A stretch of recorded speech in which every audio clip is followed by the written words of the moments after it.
Every generation rewrites its musical heroes.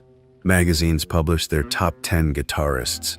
YouTube channels recycle the same predictable names: Hendrix, Clapton, Page, Gilmour, Van Halen. All giants, all influential, all deserving of praise. But there is a name missing from nearly every list. A name without whom the modern guitar vocabulary would not exist. A name that should sit not just among the greats, but above them. That name is Django Reinhardt, and the fact that he is so often forgotten is one of the great injustices in music history. Django wasn't just a great guitarist, he was a miracle, a phenomenon. A once-in-a-millennium musician whose very existence defies logic. He played at a level equal to, and often surpassing, Joe Pass, Wes Montgomery, and every other titan of jazz guitar. And he did it with a handicap so severe that most players would have quit forever. Django played with 2 functional fingers on his fretting hand. 2. The others were paralyzed and fused together after a caravan fire nearly killed him at 18. Doctors told him he would never play again. They told him to give up music entirely. But Django Reinhardt was not built for quiet lives. Born in a Romani caravan outside Brussels, he grew up surrounded by campfires, violins, banjos, and wandering musicians. Music wasn't a hobby, it was identity. It was destiny. And when the fire took his hand, it didn't take his spirit. Instead, it forced him to invent an entirely new way of playing the guitar. He rebuilt his technique from scratch. He trained his 2 good fingers to move with superhuman speed and precision. He used his fused fingers for chords in ways no one had imagined. He created shapes, patterns, and harmonic ideas that didn't exist before him.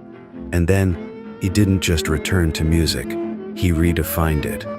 By the early 1930s, Django had become the most astonishing guitarist Europe had ever heard.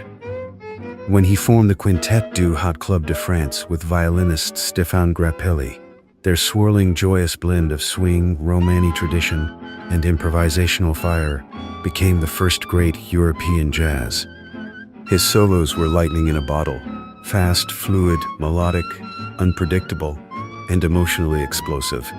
He didn't sound like anyone else because no one else had his hands, his background, or his fire. Yet Django is rarely mentioned among the greatest guitarists. Why? Because he doesn't fit the narrative. He wasn't American. He wasn't part of the rock lineage.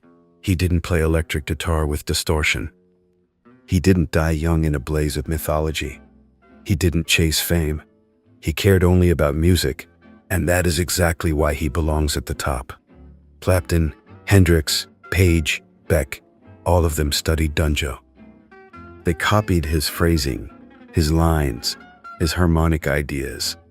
Hendrix wished he could play like him. Jeff Beck called him the most astonishing guitar player ever. Les Paul said, Django was the greatest.